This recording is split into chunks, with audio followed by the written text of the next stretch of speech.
Meu irmão médico fez uma descoberta assustadora quando fui levado às pressas para o pronto-socorro. Eu pensei que era apenas estresse, mas o rosto do meu irmão médico ficou pálido. Alguém está te envenenando. Agora vejo minha esposa preparando uma seringa, e tenho que fingir que estou dormindo. O cheiro de giz, suor e ferro velho é a minha versão de paz. É a primeira coisa que me atinge quando destranco as portas da forja às 5 horas da manhã, e é a última coisa que levo comigo quando fecho após o anoitecer. Este lugar, minha academia, é mais que um negócio. É um santuário que construí com minhas próprias mãos, um lugar para caras como eu, veteranos que trocaram um campo de batalha por outro, o tipo que você carrega dentro de si. Aqui, o barulho de placas pesadas e o baque rítmico de um saco de pancadas são uma espécie de terapia. É uma linguagem que todos nós entendemos. Meu nome é Marcus Thorne. A maioria das pessoas me chama de Mark. Aos 39 anos, minha vida era construída em rotinas nas quais eu podia confiar. Acordar às 5 horas. Os 2 primeiros cafés pretos. As horas passadas na forja, ajudando outros veteranos a reconstruir os corpos e mentes que o exército havia emprestado e devolvido com juros. E então, a melhor rotina de todas, voltar para casa para minha esposa Jenna. Após 4 anos de casamento, ela ainda parecia um milagre. Conheci-a 1 ano depois de sair do exército, quando ainda estava tentando encontrar meu lugar no mundo civil. Ela era brilhante, bonita, e via algo em mim além de um ex-médico militar com uma claudicação e um olhar perdido. Ela viu um futuro. Nosso futuro. Dia difícil, querido? Ela perguntava, sua voz como um bálsamo nos nervos em frangalhos enquanto eu atravessava a porta de nossa casa colonial de 2 andares em um subúrbio tranquilo de Dayton, Ohio. Aquela noite não foi diferente. Ela me recebeu com um beijo, sua mão encontrando o ponto tenso em meus ombros. Você está carregando o peso do mundo novamente, murmurou, me levando em direção à cozinha onde o aroma de frango assado enchia o ar. Apenas um dia longo, disse, afundando numa cadeira da cozinha. Um cara novo veio. Exército. Perdeu uma perna no Afeganistão. Está passando por momentos difíceis. Jenna colocou um copo de água na minha frente. Sua expressão uma mistura perfeita de simpatia e preocupação. Bem, ele veio ao lugar certo. Ele veio até você. Jantamos conversando sobre nossos dias. Ela falou sobre seu trabalho temporário no laboratório da universidade. Principalmente trabalho administrativo. Algo para mantê-la ocupada. Ela fazia parecer mundano, mas tinha um jeito de encontrar interesse em qualquer coisa. Conversamos sobre umas férias que estávamos planejando. Talvez na costa do Maine no outono. A vida parecia estável. Parecia boa. Era tudo pelo que eu havia lutado. Mais tarde, enquanto nos preparávamos para dormir, senti a primeira fisgada real. Uma cãibra aguda e insistente na parte baixa do abdômen. Parei, me apoiando na comoda, esperando passar. Você está bem? Jenna perguntou do banheiro, limpando o creme do rosto. Sim, estou bem. Há apenas uma cãibra. Deve ter sido algo que comi. Ela se aproximou, sua testa franzida de preocupação. Você tem dito isso muito ultimamente. Comprei um daqueles chás de ervas artesanais novos. Aquele de que todos os blogs de saúde estão falando. É suposto ser incrível para a saúde intestinal. Vou fazer uma xícara para você de manhã. Você não precisa fazer isso. Claro que preciso, disse, beijando meu rosto. Tenho que cuidar do meu marido. Esse é meu trabalho. Puxei-a para perto, respirando o aroma de baunilha de seu perfume. Naquele momento, deitado na escuridão silenciosa de nosso quarto, me senti como o homem mais sortudo do mundo. Eu havia sobrevivido à guerra. Havia construído um propósito. Havia encontrado um amor que parecia um lar. E estava seguro. A cãibra foi algo fugaz, uma falha insignificante em um sistema perfeito. Dispensei-a, fechei os olhos e adormeci, envolvido na ilusão reconfortante de que meu santuário tinha 4 paredes e uma porta da frente, e que a mulher dormindo ao meu lado era sua guardiã.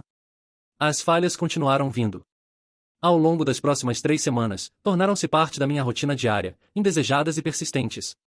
As câimbras abdominais me atacavam aleatoriamente no meio de um exercício de agachamento durante uma consulta com um novo cliente enquanto dirigia. Eram agudas, debilitantes. E então desapareciam tão rapidamente quanto vinham. Depois veio a fadiga. Não era exaustão satisfatória e profunda após um treino pesado. Esta era uma capa pesada de chumbo que se assentava sobre mim no momento em que acordava. 3 xícaras de café mal faziam diferença. Me encontrava precisando sentar entre as séries, minha energia se esvaindo como areia entre os dedos. Minha visão começou a ficar turva em momentos estranhos também. As bordas do mundo ficavam suaves por alguns segundos, as luzes fluorescentes brilhantes da academia se transformando em orbes difusos antes de voltar ao foco nítido. Sendo um ex-médico militar, eu não ignoro os sinais do meu corpo. Sistemas seguem padrões. Quando um sistema quebra, sempre há uma causa. Comecei um registro no meu telefone, um hábito inculcado em hospitais de campanha onde dados poderiam significar a diferença entre vida e morte. Terça-feira, 8h47. Cãibras abdominais. Duração, em 37 segundos. Gravidade, em 6 de 10. Terça-feira, 14h15. Visão turva. Aproximadamente 5 segundos. Ocorreu enquanto sentado na mesa. Quarta-feira, 6 horas. Acordei me sentindo exausto apesar de 8 horas de sono. Nível de fadiga, em 7 de 10. Jenna, por sua vez, era a imagem da preocupação. Ela massageava minhas costas, fazia seus chás especiais, e deixava pequenos bilhetes na minha bolsa da academia. Mas quando tentei conversar seriamente com ela sobre isso, sua resposta era sempre a mesma. Isso não parece certo, Jenna, disse uma noite, passando pela lista crescente de sintomas. Algo está errado. Acho que deveria haver um médico. Ela estava no laptop, mal olhando para cima. Querido, você está estressado. Você se dedica completamente àquela academia. Você não tem mais 25 anos. Corpos mudam. Finalmente olhou para mim. Seu sorriso gentil, mas desdenhoso. Você só precisa descansar. Talvez tire um fim de semana de folga. Só nós dois. Sua lógica parecia plausível, mas não parecia certa. Eu conhecia estresse. Conhecia excesso de trabalho. E isso era diferente. Isso parecia invasivo. E estranho. Foi por essa época que ela começou a falar mais sobre seu trabalho no laboratório. Especificamente, sobre um dos pesquisadores de lá. Você não acreditaria neste cara com quem trabalho, Mark, disse uma noite no jantar. Dr. Alistair Finn. Ele é absolutamente brilhante. A maneira como fala sobre química é como arte para ele. Assenti, mexendo o macarrão no prato, meu apetite diminuindo. Que legal. Ele tem sido muito prestativo também, continuou, seus olhos um pouco mais brilhantes que o usual, me mostrando por aí, explicando o que fazem lá.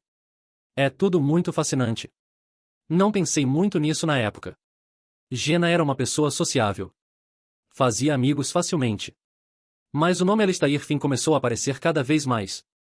Era um zumbido constante de baixo nível no fundo de nossas conversas. Enquanto isso, meu registro meticuloso não estava rendendo respostas. Eu era variável. Mudei minha dieta, cortei suplementos proteicos, mudei para água engarrafada, eliminei álcool completamente. Nada funcionou. Os sintomas persistiram, até se intensificaram. Me sentia como um estranho no meu próprio corpo. Um motor lentamente travando sem razão discernível. Meu mundo, uma vez tão sólido e confiável, estava começando a parecer instável. As fundações estavam se movendo sob meus pés. Eu só não sabia que a pessoa em quem mais confiava no mundo era quem estava causando os tremores. Era uma sexta-feira. Lembro disso porque estava ansioso pelo fim de semana, esperando que Jenna estivesse certa, que talvez 2 dias de descanso completo expulsassem essa doença do meu sistema. Me sentia péssimo quando acordei, uma fadiga roedora grudando em meus ossos, mas persisti. A forja era minha responsabilidade. Os homens lá contavam comigo. Estava no meio do meu próprio treino, uma tentativa patética de me sentir como meu eu antigo. Carreguei 405 libras na barra para um levantamento terra. Era um peso que uma vez conseguia repetir 5 vezes com facilidade. Hoje, parecia estar parafusado no chão. Meu amigo Léo Valdez, um ex-marine com quem havia servido, estava dando apoio a um garoto novo no supino próximo. Você está com uma cara horrível, Mark, disse sem rodeios, sua voz um raspar áspero. Deveria ir para casa. Só preciso fazer o sangue circular. Grunhi, ajustando minha pegada no aço frio e serrilhado. Respirei fundo, contraí o core, e puxei. O peso se desprendeu do chão, meus músculos gritando em protesto. Na metade do movimento, quando a barra passou pelos joelhos, aconteceu. Primeiro, minha visão nadou. A academia, com suas paredes de concreto bruto e equipamentos de aço preto, se dissolveu numa pintura de Monet de cores borradas. Uma onda de tontura me varreu. Tão intensa, senti o mundo inclinar em seu eixo. A barra de repente pesava 1000 libras. Minha pegada falhou. Minhas pernas, a fundação em que sempre havia confiado, viraram água. A última coisa que lembro é o estrondo trovejante de 405 libras de ferro batendo no tapete de borracha e o rosto de Léo, uma máscara de alarme, nadando acima de mim. O pânico irrompeu. É um som que conheço bem, a borda frenética e aguda que corta o zumbido normal da vida. Consegui ouvir alguém gritando: ligue para o 911. Através da neblina no meu cérebro, um único instinto primitivo gritou comigo. Não, eles não. Não estranhos. Lutei para voltar à consciência, minha voz um grasnado fraco. Não, não ambulância. Léo estava ajoelhado ao meu lado, sua mão no meu peito. Mark, fique comigo, irmão. Você desmaiou. Ligue. Sam, consegui forçar cada palavra num esforço. Meu irmão. Dayton General. Esse era nosso protocolo de emergência. Por anos, Sam havia sido minha primeira ligação para qualquer coisa médica que parecesse séria. Ele era um médico de trauma, o olho calmo em qualquer tempestade. Conhecia a minha história. Me conhecia. Os próximos minutos foram um borrão. Lembro de Léo e outro veterano me ajudando a levantar, meus braços pendurados sobre seus ombros como um boneco de pano. O espaço familiar e reconfortante da forja parecia alienígena e ameaçador. Lembro de ser colocado no banco do passageiro da picape Ford surrada de Léo. O cheiro de café velho e óleo de motor enchendo meus sentidos. A viagem para o hospital foi uma batalha para manter a consciência. A cãibra no meu abdômen havia retornado com vingança. Não mais uma dor fugaz, mas um fogo constante e cortante. Pressionei meu punho contra o estômago, cerrando os dentes, tentando respirar através da dor como havia aprendido a respirar através da dor no campo. Cada buraco na estrada era agonia. Cada sinal vermelho era uma eternidade. O mundo fora da janela do caminhão era um borrão de movimento e luz. A única coisa que parecia real era a queimação dentro de mim e o medo primitivo de que algo estava terrivelmente, fundamentalmente errado. E isso não era apenas uma falha. Era uma invasão. O departamento de emergência do Dayton General estava em seu estado usual de caos controlado. Enfermeiras se moviam com propósito, médicos gritavam ordens, e o ar vibrava com os bips e zumbidos da maquinaria médica. Mas tudo isso desapareceu no fundo quando vi meu irmão. Sam estava nos esperando na entrada da baía de ambulâncias, seu rosto fixo na máscara sombria e profissional de um médico de trauma. Mas vi além disso. Vi o medo em seus olhos, a linha tensa de sua mandíbula. Ele não estava vendo um paciente. Estava vendo seu irmão mais novo, pálido e quebrado, sendo meio carregado para fora de uma picape. Coloquem-no numa cadeira, disse ao Léo, sua voz calma, mas carregando uma autoridade que abriu o caminho através da sala de espera. Ele próprio empurrou a cadeira de rodas, disparando perguntas ao Léo. Há quanto tempo ele está assim? O que aconteceu? Ele bateu a cabeça? Ele tem parecido doente por semanas, disse Léo, mantendo o ritmo. Hoje ele simplesmente desmoronou. E estou bem. Murmurei, as palavras soando como mentira. Sam me ignorou, nos direcionando para uma sala de exame privada. No momento em que a porta clicou fechada, ele era todo médico. Me ajudou a subir na mesa de exame, suas mãos eficientes enquanto checava minhas pupilas, tomava minha pressão arterial, e escutava meu coração e pulmões. Fale comigo, Mark, disse, seus olhos escaneando meu rosto. E não me venha com essa merda de soldado. Me conte tudo. Estava fraco demais para discutir. Peguei meu telefone e entreguei a ele. Está tudo nas minhas anotações. Começou 3 semanas atrás. Sam pegou o telefone, sua expressão ficando mais sombria a cada linha que passava. Ele leu minhas entradas meticulosas em voz alta, sua voz baixa. Cãibras abdominais. Visão turva. Fadiga progressiva. Náusea. Mark, por que diabos você não me ligou antes? Pensei que era estresse. Disse, vergonha se infiltrando. Jenna também pensou. A mão de Sam parou. Ele olhou para cima do telefone, seu olhar afiado e analítico. Isso não é estresse. A progressão. A combinação específica de sintomas. Isso é sistêmico. Isso é tóxico. Vou fazer um painel completo. Sangue. Urina. A amostra de cabelo. Tudo. Isso não é padrão. Protestei fracamente. Você não é um paciente padrão, retrucou, sua voz tensa. Você é meu irmão. As próximas 2 horas foram um inferno de agulhas, testes e espera. Sam me colocou no soro, e o fluido fresco se infiltrando nas minhas veias ajudou a clarear um pouco da neblina da minha cabeça. Finalmente, ele retornou. Fechou a porta, e a expressão em seu rosto me disse tudo. Tenho os resultados preliminares do exame toxicológico, disse, sua voz despojada de todo o distanciamento clínico. Era apenas a voz do meu irmão mais velho, assustado e bravo. Ele se sentou na cadeira em frente a mim. Mark, alguém está te envenenando. As palavras ficaram suspensas no ar, frias e afiadas como vidro. Eu havia considerado, claro. Nos cantos sombrios e paranoicos da minha mente, a possibilidade havia criado raízes. Mas ouvir isso de Sam, um médico com 15 anos de experiência, tornou isso terrivelmente real. Que tipo de veneno? Perguntei, minha própria voz soando distante. É uma substância chamada clorofener. É um inseticida agrícola, mas também é usado em pesquisa farmacêutica como um disruptor metabólico. Doses pequenas e consistentes não te matariam da noite para o dia. Apenas te quebrariam, órgão por órgão. Pareceria uma doença natural. Um declínio lento e trágico. A sala pareceu encolher ao meu redor. Meu treinamento entrou em ação, uma tentativa desesperada de criar ordem do caos. Remover emoção. Focar nos fatos. Quem? Perguntei, embora o nome já estivesse gritando na minha cabeça. Sam apenas me olhou, seus olhos cheios de um entendimento terrível e compartilhado. Ele não precisava dizer. Havia apenas uma pessoa com acesso diário à minha comida, minha água, minha vida. Apenas uma pessoa que me disse que meus sintomas eram apenas estresse. Balancei minhas pernas para fora da mesa, uma necessidade súbita e desesperada de escapar, de ir para casa, de ver o rosto dela.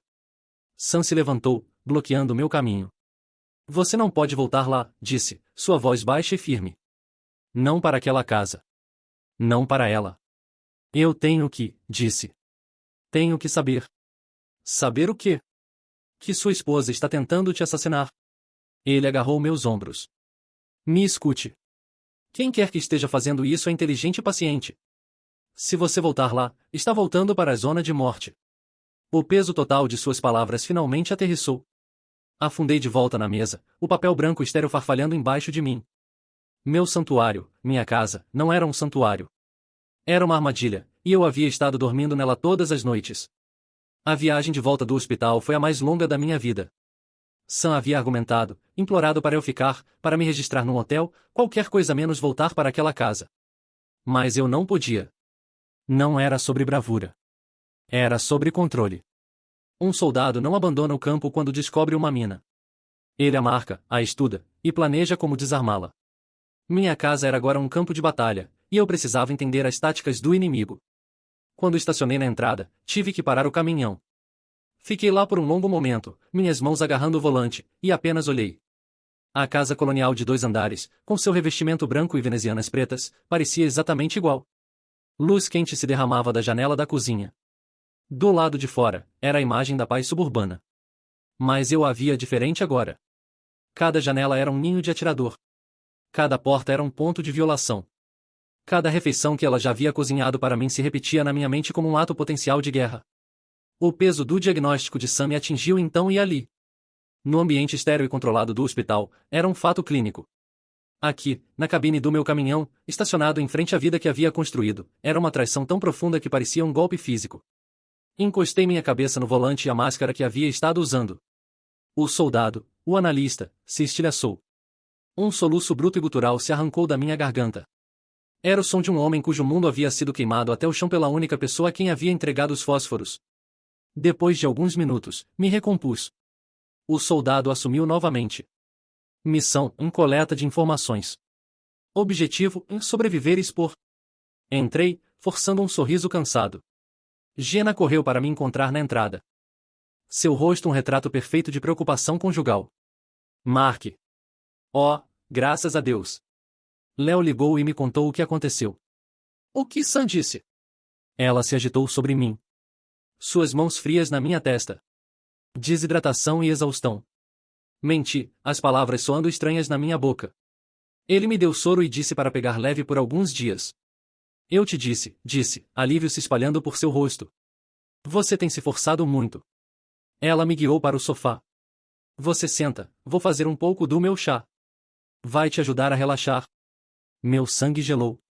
Observei-a caminhar para a cozinha, cantarolando alegremente, e senti um nível de ódio tão puro que quase me sufocou. Mais tarde naquela noite, quando ela estava dormindo, sua respiração profunda e uniforme ao meu lado, comecei meu trabalho. Saí da cama e fui para meu escritório. Minha primeira ligação foi para Léo. Preciso da sua ajuda. Sussurrei no telefone. O tipo de ajuda sobre a qual não podemos falar. Não houve hesitação. Manda. Vigilância. Câmeras. As melhores que você conseguir. Pequenas. Sem fio. Preciso de olhos dentro da minha própria casa. Terei algo para você até de manhã, disse. Me encontre no restaurante da Rota 4. 7 horas. Em seguida, me voltei para as finanças. Por anos, havia deixado Jenna cuidar dos cartões de crédito e contas. Confiava nela implicitamente. Agora, essa confiança era uma arma que ela havia virado contra mim. Entrei em nossas contas, meu coração batendo forte.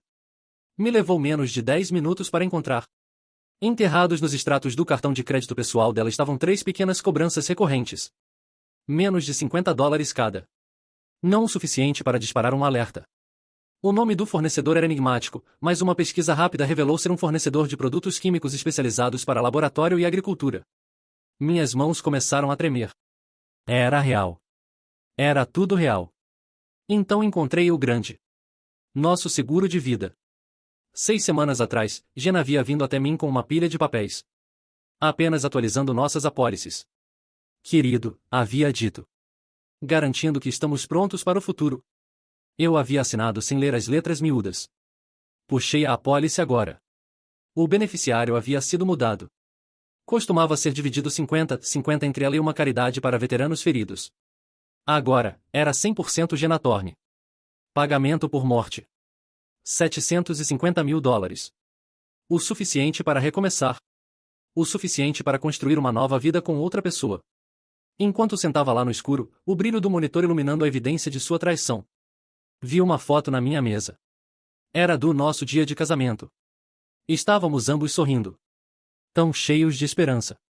Tive que desviar o olhar. Eu havia sido tão malditamente cego. O médico em mim analisou sintomas. Mas o marido em mim havia perdido o mais mortal de todos. O veneno lento e rastejante de uma mentira. 2 dias depois, Jenna anunciou que teria companhia para o jantar. É apenas Alistair, disse, seu tom despreocupado enquanto cortava vegetais na cozinha. Do laboratório. Pensei que seria legal vocês finalmente se conhecerem. Ele tem estado tão preocupado desde que soube do seu desmaio. Meus alarmes internos gritaram. Era um teste. Uma missão de reconhecimento. Ela queria trazer seu cúmplice para minha casa. Para desfilar com ele na minha frente. Para avaliar minha reação. A pura audácia disso era de tirar o fôlego. Claro, disse, mantendo minha voz neutra. Parece bom. O soldado em mim assumiu. Observar. E escutar. Não reagir. Dr. Alistair Finn chegou precisamente às 7.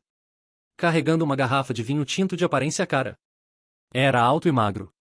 Com mãos suaves que nunca haviam visto um dia de trabalho duro e óculos de arame que o faziam parecer mais um acadêmico condescendente do que um assassino. Mark, é um prazer finalmente conhecê-lo. Disse, seu aperto de mão mole e breve. Jenna me contou tanto sobre você. E sobre seu susto de saúde recente. Coisa assustadora. Estou me virando. Repliquei, meus olhos travando nos dele. Estava procurando por um lampejo de algo. Culpa. Medo. Qualquer coisa.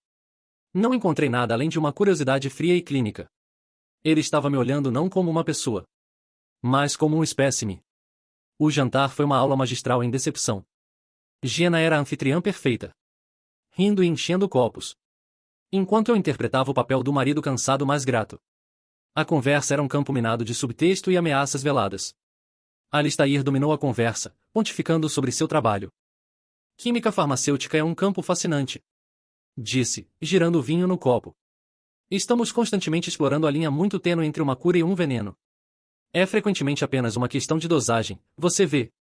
Uma arte delicada, realmente. Ele olhou diretamente para mim quando disse isso. Um sorriso sutil e sabedor em seus lábios. Senti uma raiva fria se enrolando no meu estômago. Mas apenas a senti. Parece complicado. Jenna interveio, sua voz brilhante. Alistair estava me contando sobre como muitos produtos químicos agrícolas comuns têm aplicações médicas potenciais. Não é fascinante?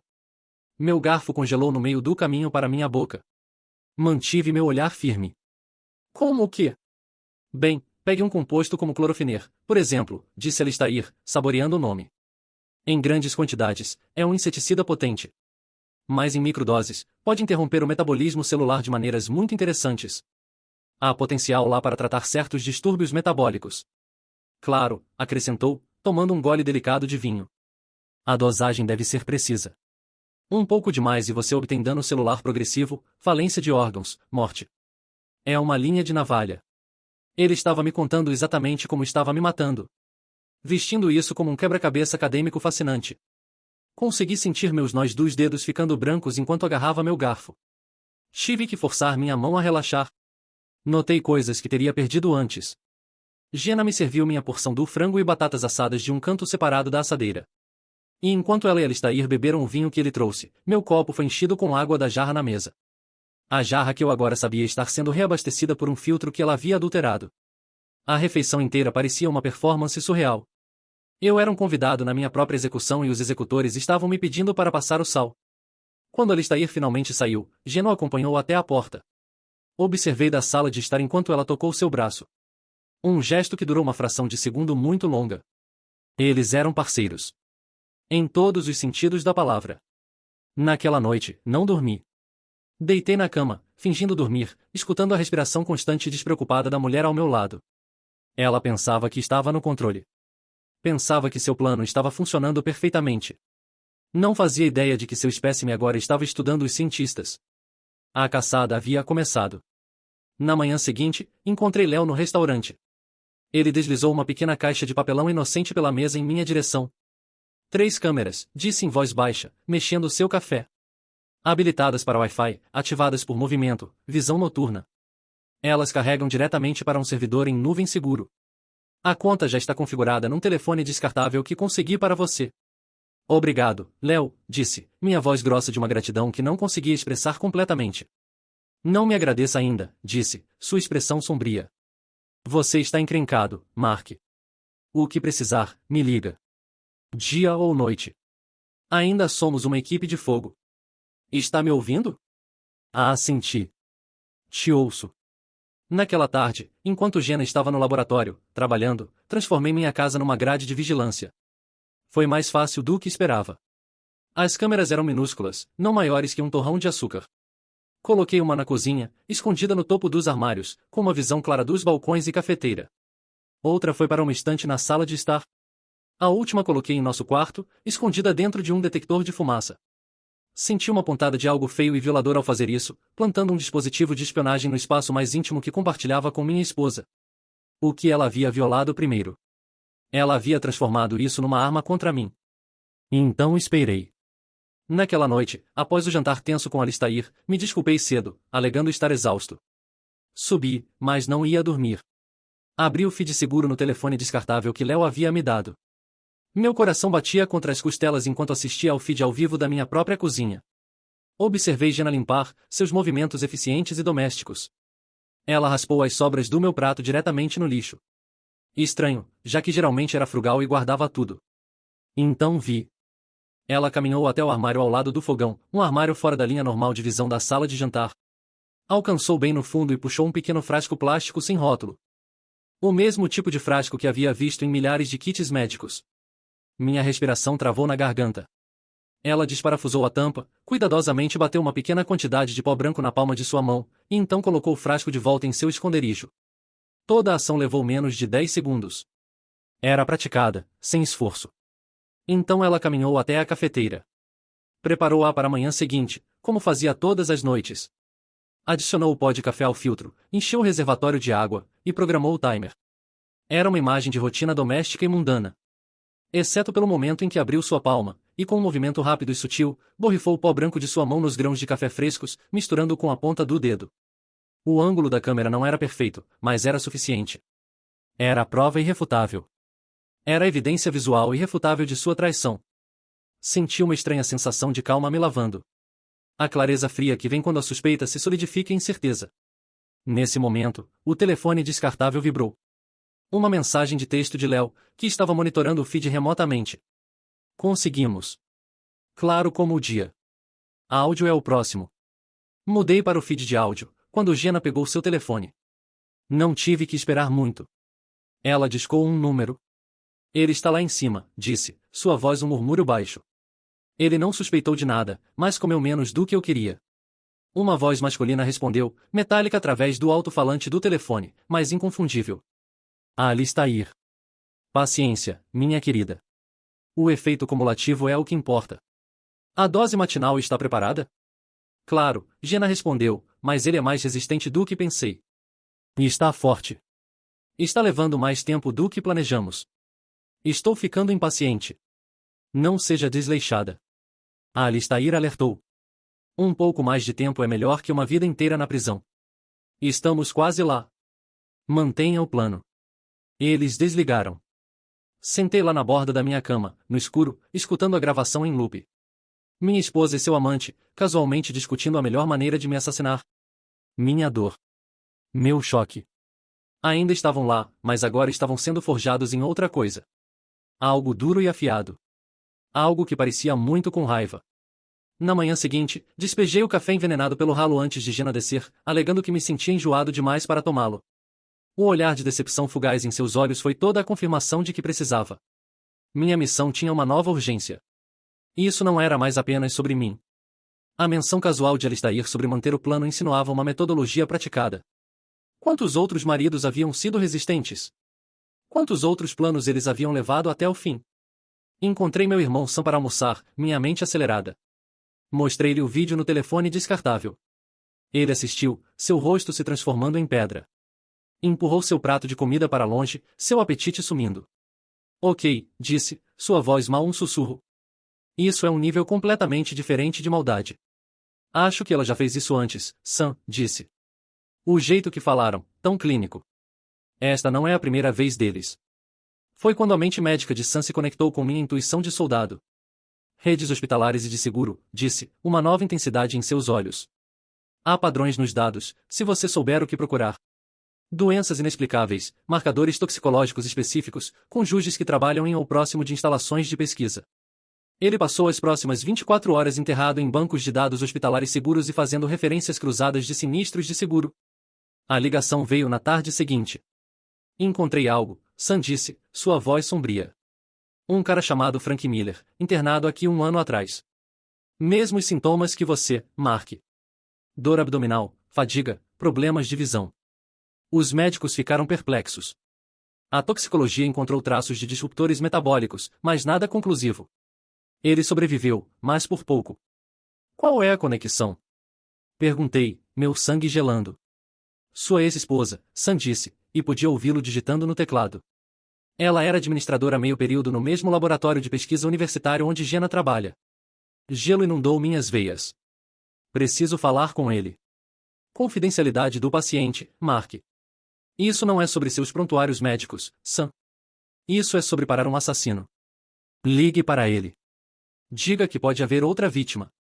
Veja se ele falará comigo. Sam concordou. O encontro foi marcado para o dia seguinte numa cafeteria discreta no meio do caminho entre Dayton e Columbus, onde Frank agora morava. Frank Miller era um homem magro e nervoso na casa dos 40, com olhos que constantemente se voltavam para a porta. Parecia um homem que não se sentia seguro há muito tempo. Eu sabia que essa ligação viria eventualmente, disse depois que me apresentei. Ele não apertou minha mão. Tenho lido os obituários há 1 ano, esperando que um nome aparecesse. Ele deslizou uma pasta pela mesa. Estava cheia de seus próprios prontuários médicos e anotações. Sua história era um eco arrepiante da minha. Os sintomas vagos, a esposa desdenhosa, o declínio lento. Como você descobriu? Perguntei. Sorte boba, disse, sua voz amarga. Voltei do trabalho doente cedo um dia. Encontrei-a na cozinha com uma seringa, injetando algo numa caixa do meu suco de laranja. O que você fez? Fingi que não vi. Subi, fiz uma mala, e liguei para meu irmão vir me buscar. Disse que ia para o hospital por alguns dias. Nunca voltei. Pedi divórcio no dia seguinte. Ele puxou uma fotografia da pasta. Era uma mulher com cabelo escuro e um sorriso brilhante e manufaturado. Não era Jenna, mas o olhar em seus olhos, aquela faísca fria e calculista, era assombrosamente familiar. Essa é Susan, disse. Mas aqui está a pegadinha. Depois que nosso divórcio foi finalizado, recebi uma ligação de um detetive de homicídio de Chicago. Outro marido morto. Outra falência metabólica inexplicável. A esposa também trabalhava num laboratório de pesquisa. O detetive me enviou uma foto por e-mail de sua suspeita. Ele fez uma pausa, deixando o peso de suas próximas palavras afundarem. Era a mesma mulher. Nome diferente, cor de cabelo diferente. Mas era ela. Ele disse que eles a ligaram a pelo menos 5 casos em 3 estados. Todos não resolvidos. Olhei para a fotografia.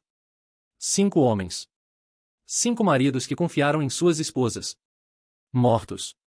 E isso não era apenas minha esposa e seu amante. Era uma rede.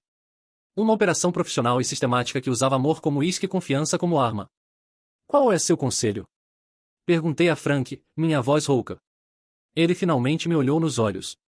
Seu próprio olhar cheio de uma intensidade desesperada. Não seja herói. Pegue sua evidência. Vá para a polícia. E se afaste dela. Porque se ela suspeitar que você sabe, ela vai parar de brincar. Ela vai apenas terminar o serviço. Saindo da cafeteria, senti como se o chão tivesse caído de sob meus pés. 5 homens mortos. Uma operação profissional de viúva negra. E eu deveria ser o número 6. Minha traição pessoal havia metastatizado em algo monstruosamente grande. Enquanto processava isso, meu telefone descartável tocou. Era Léo. Temos um problema, disse, sua voz urgente. Ela está acelerando. Acabei de interceptar um e-mail de Jenna para Alistair. Você precisa ver isso. Ele me encaminhou uma captura de tela. O texto era gelantemente direto. Jenna, ele está fazendo muitas perguntas sobre meu trabalho. Ele me olhou estranho no jantar. Acho que ele sabe algo. Alistair, e isso é problemático. Podemos precisar ir para o plano B. Jenna, quão cedo? Alistair, este fim de semana. Uma injeção maciça de cloreto de potássio, diretamente na corrente sanguínea. Induzirá parada cardíaca. Não rastreável numa autópsia padrão, se o timing estiver certo. Parecerá apenas que seu coração fraco finalmente cedeu. Este fim de semana.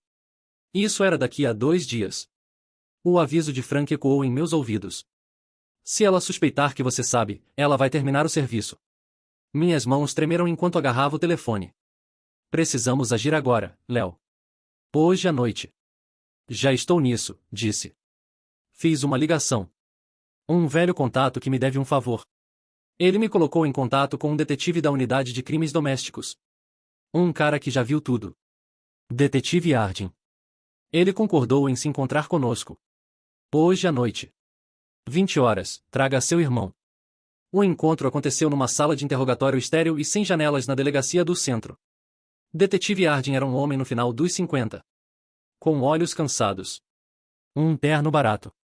E o ar profundamente cansado de alguém que havia passado 30 anos olhando nos cantos mais escuros do coração humano. Por 2 horas. Nós 3. Eu. Sam. E Léo. Expusemos todo o caso. O registro de sintomas. Os relatórios toxicológicos. O vídeo de Jenna envenenando o café. O áudio de sua ligação telefônica com Alistair.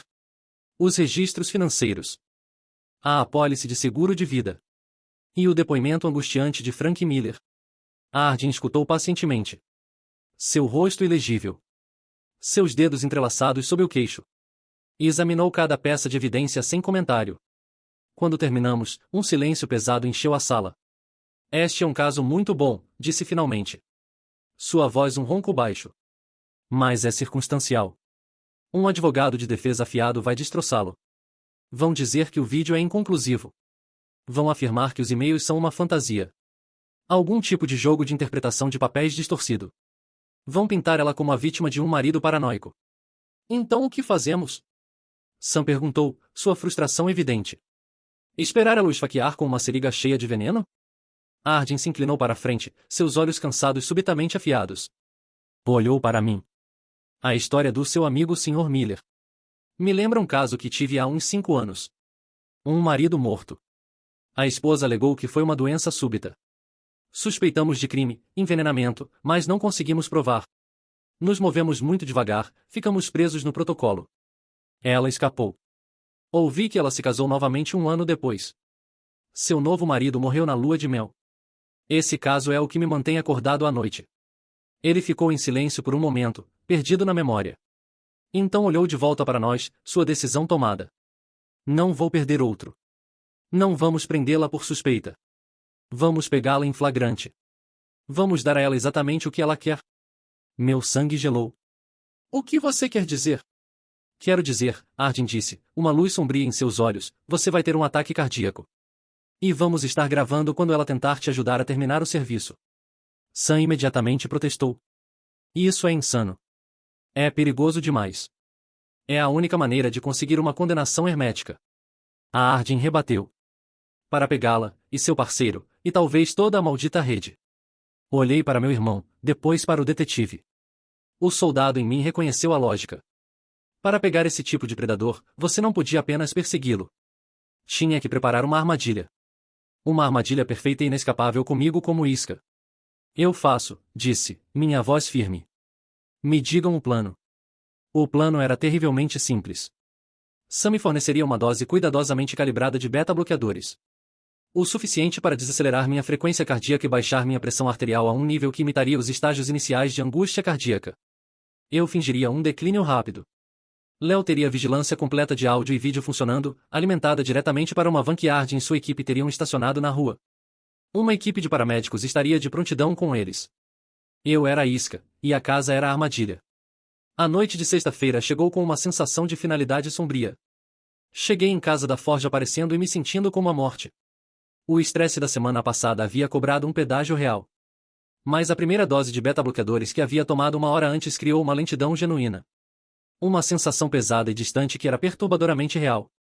Jenna me encontrou na porta, seus olhos se arregalando com o que parecia alarme genuíno. Mark, você está horrível. O que há de errado? Peito apertado. Rasguei, me apoiando no batente da porta. Difícil respirar. Ela correu para mim, pressionando as costas de sua mão contra minha testa. Seu toque parecia como uma aranha rastejando. Você está suado, e sua cor está terrível. Precisamos ir para o hospital. Deixe-me ligar para Sam. Não, disse, parando-a quando alcançou seu telefone. Não incomode ele. Só preciso deitar. Se não estiver melhor em uma hora, podemos ligar. Ela hesitou, seus olhos calculando. Era isso, o momento que estava esperando. Provavelmente estava pesando o risco de se mover muito cedo contra o risco de eu realmente conseguir ajuda. Finalmente, assentiu. Tudo bem, mas vou ficar te observando de perto. O jantar foi um caso silencioso e tenso. Belisquei minha comida, reclamando de náusea. Ela parecia distraída, constantemente olhando para seu telefone embaixo da mesa. Após uma hora miserável fingindo assistir televisão, com minha cabeça em seu colo enquanto ela acariciava meu cabelo como uma esposa amorosa, disse que ia para a cama.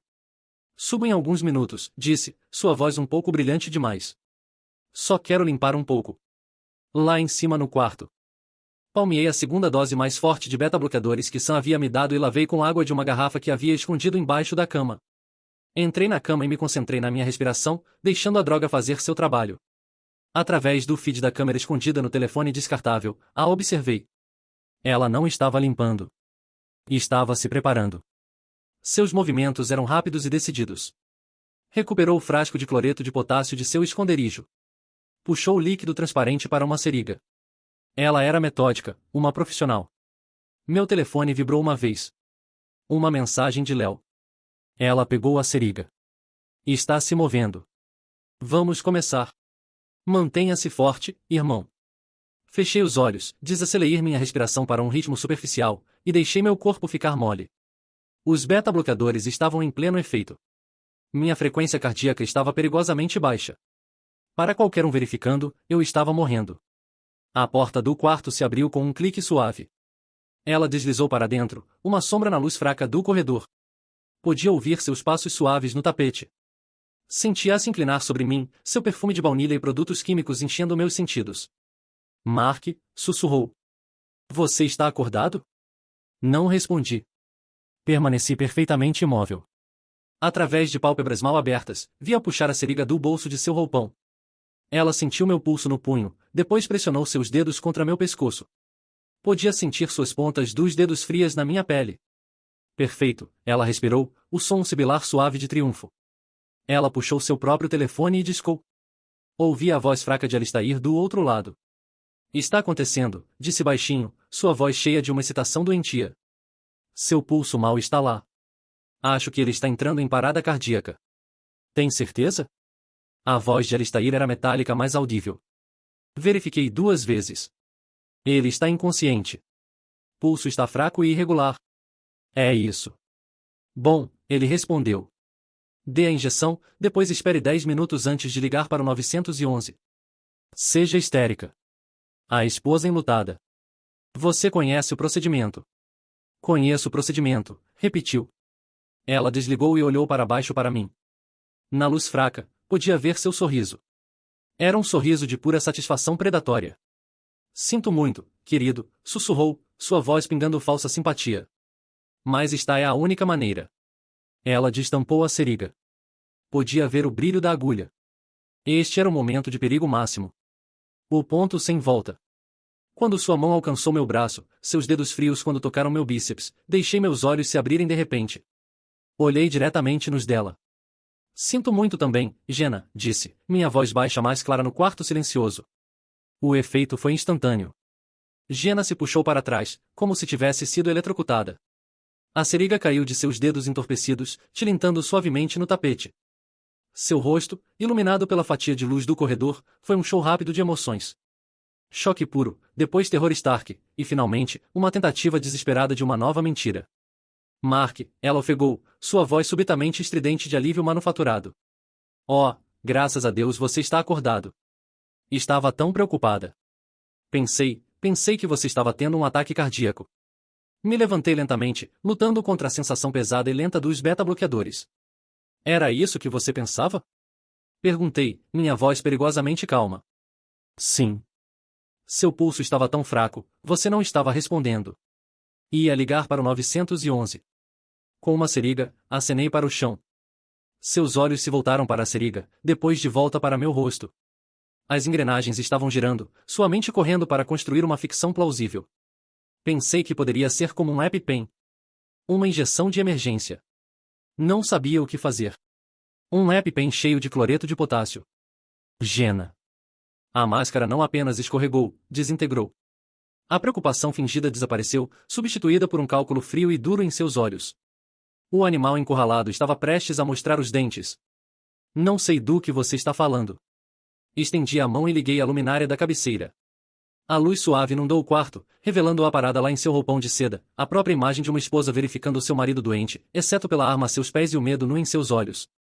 Você tem me envenenado por 6 semanas. Disse, minha voz nivelada. Cada palavra uma pedra cuidadosamente colocada. Clorofener.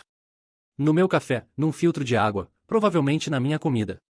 Lento e constante, feito para parecer uma doença natural. Isso é insano, ela sibilou. Você está doente, Mark. Você está paranoico. Estou. Balancei minhas pernas para fora da cama, me plantando entre ela e a porta. Sei sobre Lars. Sei sobre suas vítimas anteriores. Robert Chum. Thomas Rodrigues. David Williams teria morrido também, se não tivesse te pego em flagrante. Cada nome foi um golpe físico. Sua compostura rachou. Seu rosto empalidecendo com cada revelação. Sei sobre o dinheiro do seguro. Continuei implacavelmente. Os $750.000 que você estava tão ansiosa para coletar. Sei sobre as contas offshore, os e-mails, as ligações telefônicas discutindo a melhor maneira de me matar. Sei tudo, Jenna. Ela me encarou por um longo momento. O olhar caçado em seus olhos substituído por outra coisa. Desprezo. Ela escolheu lutar. Você não pode provar nada, disse, sua voz caindo para um rosnado baixo e venenoso. É minha palavra contra os delírios de um homem doente. É. Permiti um pequeno sorriso frio. E o vídeo de você adicionando o veneno ao meu café? Ou o áudio da sua ligação com Alistair, agora mesmo, discutindo o timing do meu ataque cardíaco? As câmeras têm gravado tudo, Jenna. Cada mentira. Cada sussurro. A cor drenou completamente de seu rosto. Essa era a única variável que ela não havia considerado. Você me gravou. Gravei você tentando assassinar seu marido. Corrigi. Há uma diferença. Ela riu num som seco e sem humor. A máscara havia ido embora. Esta era a Jenna real. Inteligente. Ela concedeu. Um lampejo de admiração em seus olhos mortos. Pensei que estava sendo cuidadosa. Ela se abaixou e pegou a seringa. Seus movimentos fluidos. Mas isso ainda pode funcionar. Uma injeção. Uma viúva enlutada encontra que seu marido faleceu. Uma tragédia. Todo mundo vai culpar seu coração fraco. Ela levantou a seringa. A agulha apontada para mim. Não vejo ninguém aqui para me parar. É aí que você está errada. A porta do quarto se escancarou. Detetive Hardin estava lá, arma em punho, sua voz ecoando pelo quarto. Polícia. Solte isso. Senhora Mercer. Atrás dele, 2 oficiais uniformizados inundaram o quarto, seguidos por Sam e a equipe de paramédicos. Jenna olhou ao redor, seus olhos arregalados de descrença. Vendo as armadilhas disparadas ao seu redor. Por uma fração de segundo, via olhar para a seringa, depois para seu próprio braço. Pensei que poderia usá-la em si mesma. Mas o impulso passou. Seus ombros se curvaram em derrota. E a seringa caiu de sua mão uma última vez. Enquanto os oficiais a algemavam, suas mãos atrás das costas, ela olhou para mim. Seu rosto uma máscara de ódio puro. Você deveria ter sido fácil, cuspiu. Confiante. Previsível. Olhei para a mulher que uma vez amei, a estranha que havia dormido na minha cama. Eu era, repliquei, minha voz desprovida de toda emoção. Até você tentar me matar. O julgamento foi um circo da mídia. Promotores federais assumiram, construindo um caso que abrangia 4 estados e 7 vítimas confirmadas. Rhea Mercer, cujo nome real era Raquel Morrison, era o hub central de uma rede de ganância e assassinato. Lars Kratton, preso enquanto tentava embarcar num voo com passaporte falso, cantou como um canário em troca de uma sentença mais leve. Testifiquei no segundo dia, guiando o júri através da evidência. Os vídeos, as gravações de áudio, os registros financeiros. Minha voz nunca vacilou. Quando o promotor me pediu para identificar a mulher que tentou me matar, apontei para ela. Ela se recusou a encontrar meu olhar. O júri levou menos de 3 horas. Culpada. Em todas as acusações. Prisão perpétua sem possibilidade de liberdade condicional. Durante a sentença, ela foi autorizada a fazer uma declaração. Ela se levantou e olhou diretamente para mim pela primeira vez desde sua prisão. Sinto muito pelo que fiz, disse, sua voz suave e cheia de remorso praticado. Espero que algum dia vocês possam encontrar em seus corações para me perdoar. O juiz perguntou se eu desejava fazer uma declaração de impacto da vítima. Me levantei, minhas mãos descansando no pódio na minha frente. Olhei para a mulher que havia compartilhado minha vida por 4 anos enquanto planejava minha morte. Você não consegue perdão, disse, minha voz clara ecoando pelo tribunal silencioso. Você não consegue outro pensamento. Você consegue as 4 paredes em que estou te deixando. Você consegue silêncio. Então me virei e saí do tribunal sem olhar para trás. 1 ano pode mudar tudo. A casa, com seus fantasmas de traição, foi vendida. O dinheiro, cada centavo, foi doado para grupos de defesa de vítimas. Me mudei para um apartamento menor e funcional mais perto da academia. Era um espaço que era inteiramente meu, sem memórias compartilhadas para envenenar o ar. A forja também estava diferente. Usando os fundos substanciais dos acordos civis contra os bens confiscados de Alistair e Jenna, expandimos. O que antes era apenas uma academia agora era o centro de bem-estar Thorne para veteranos e sobreviventes.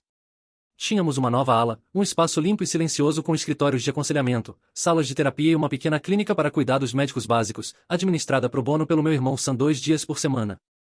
Fiquei na janela de observação uma tarde, assistindo uma sessão de terapia em grupo em andamento. Estava sendo conduzida pela minha mãe, Eleanor. Após o julgamento, ela havia se mudado para Dayton, sua força silenciosa uma âncora constante na minha vida. Ela tinha uma compaixão prática que os sobreviventes respondiam. Ela nunca disse eu te avisei sobre Jenna. Ela apenas apareceu, fez sopa para mim, e me ajudou a construir algo novo dos destroços. Estamos atendendo mais de 40 pessoas nos grupos de apoio agora, Sam disse, vindo ficar ao meu lado. Ele e sua esposa estavam esperando seu primeiro filho. A vida, em sua maneira implacável, estava seguindo em frente. A notícia está se espalhando. Léo emergiu do novo laboratório de informática que havia construído para treinamento de habilidades profissionais, limpando graxa da mão com um pano. Nova admissão amanhã, Mark, disse, uma mulher de Cincinnati. Seu marido estava tentando o truque do veneno de ação lenta no café. Ela encontrou um guia online, ficou suspeita, e saiu. Ela quer falar com você. Ah, senti. Isso havia se tornado parte da minha nova rotina, conversar com outros sobreviventes, compartilhar minha história. Minha experiência, uma vez fonte de horror privado, havia se tornado uma ferramenta, um mapa para outros perdidos na mesma floresta sombria. O guia que havia começado a escrever naquela primeira semana após a prisão, Elementos-traço, em um guia de sobrevivente para detecção e recuperação, havia sido publicado em uma dúzia de sites de apoio a vítimas. Era um documento sombrio e prático, mas estava salvando vidas. Naquela noite, um repórter ligou para uma matéria de acompanhamento. O caso da viúva negra do meio-oeste ainda gerava interesse. O que você diria a ela se pudesse falar com ela novamente? O repórter perguntou, a mesma pergunta que me fizeram centenas de vezes. As pessoas pareciam esperar alguma declaração grandiosa de raiva ou uma declaração profunda de perdão. Pensei sobre isso por um momento, olhando ao redor do meu apartamento pequeno e silencioso. Nada. Disse, finalmente. Eu não diria nada. Ela não existe no meu mundo mais. Estou ocupado demais construindo um novo. Depois que desliguei, abri meu laptop. Havia um novo e-mail, uma mensagem da mulher de Cincinnati que viria amanhã. Sr. Thorne, não sei se você verá isso, mas queria dizer obrigado. Pensei que estava ficando louca. Pensei que estava tudo na minha cabeça. Sua história me fez perceber que não estava paranoica. Estava em perigo. Você salvou minha vida. Fechei o laptop. As cicatrizes da traição de Jenna ainda estavam lá. Sempre estariam lá. Eram parte da minha arquitetura agora. Alguns dias doíam. Alguns dias, veria uma mulher com a cor de cabelo dela ou ouviria sua risada numa multidão e meu estômago se contraía. Cura não é um destino. É um processo.